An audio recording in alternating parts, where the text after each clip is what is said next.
বন্ধুরা, আজকে আমি বানাবো সয়াবিন কোফতা। তার জন্য সয়াবিনটা সিদ্ধ করে রেখেছি আর এখন গ্রাইন্ডারে আদা ভাঙা করে নেব।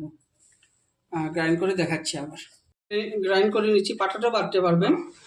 1 চামচ নুন দিয়ে দিয়েছি, হাফ চামচের কম লঙ্কার গুঁড়ো দিয়েছি, পেঁয়াজ কুচি 2টা দিয়ে দিয়েছি, আস্তা 2টা পেঁয়াজকে কুচি করে কেটে নিয়েছি, 2টা আলু সিদ্ধ দিয়েছি, একটু বেসন দিয়েছি, একটু গরম মশলা দিয়েছি, আর একটু হাফ চামচের কম একটু নুন দিয়েছি, নুন তো বেশি দিয়েছি, 1 চামচের মতন দিয়েছি, আর রং গুঁড়া হলুদ দিয়েছি। দিয়ে এখন এটা ভালো মতো মিশিয়ে নেব।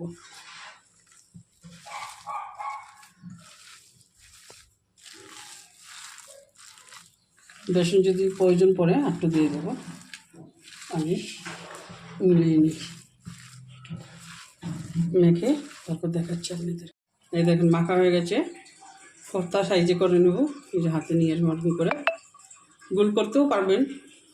কোফতাটা তো এরকমই হয়, লাম্বার মধ্যে, তার জন্য আমি লাম্বাই করছি।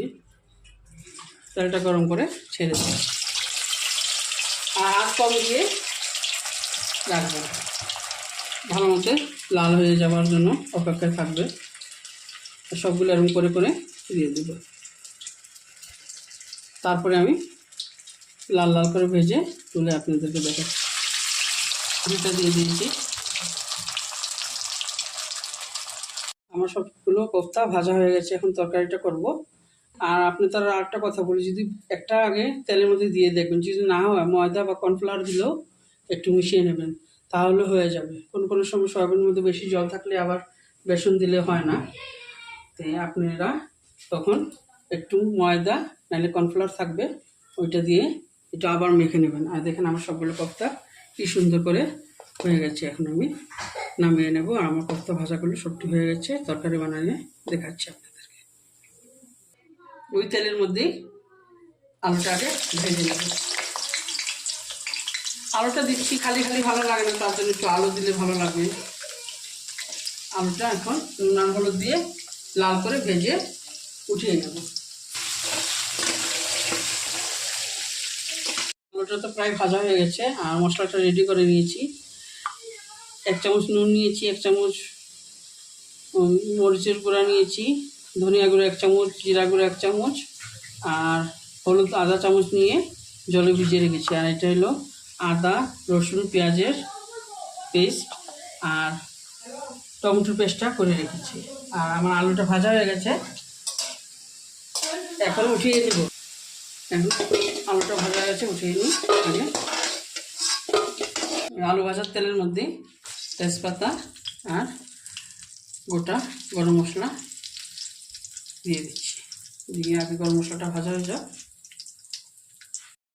মশলাটা ছেড়ে দেব।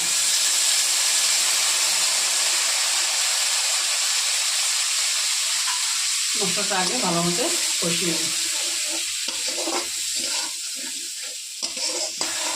নিয়েছি। তারপরে টমেটোর পেস্টটা দিয়ে দিচ্ছি, একটু কষিয়ে নেব। পেঁয়াজ রসুনটাও দিয়ে এখন কষিয়ে নেব। এখন ভালো মতো একটু কষিয়ে নিই, তারপর আলুটা দিয়ে একটু কষাবো। মশলা কষানো হয়ে গেছে, এখন আলুটা দিয়েও কষিয়ে নেব। আলুটা সিদ্ধ হয়ে যাবে ভালো মতো আর কষানো হয়ে যাবে। কষানো হয়ে গেছে আলুটা, এখন জলটা দিয়ে দিই। পরিমাণ মতো জলটা দিয়ে দিচ্ছি। গ্যাসটাও বাড়িয়ে নিয়েছি। আর এটা মাখা মাখা হবে, একদম ঝোল হবে না। আর জালটা একটু চিনিও দিয়ে দেবো। জলটা উঠে গেছে, এখন একটু চিনি দিয়ে দিচ্ছি। গ্যাসটা কমিয়ে নেব। আর একটু গরম মশলা দিয়ে দিব গুঁড়া। তারপরে সয়াবিনের কোফতাটা ছেড়ে দেব। ছেড়ে এই যে একটু জাল তুলে, সবগুলো দেব না, এই যে একটু জাল তুলে নামিয়ে নেব। সবগুলো দিচ্ছি না, কয়েকটা দিচ্ছি। আর আমার জয়টা লাগবে ওইগুলো দিচ্ছি, আর বাকি সবগুলো এমনি আমরা শুকনো খাবো। আমি গ্যাসটা অফ করে একটু সময় স্টেনে রেখে দেবো। বন্ধুরা, আমার সয়াবিন কষা কোফতাটা হয়ে গেছে। আর ভালো লাগলে অবশ্যই বাড়িতে একবার ট্রাই করবেন, লাইক করবেন, শেয়ার করবেন, কমেন্ট করবেন, সাবস্ক্রাইব করবেন। Thank you.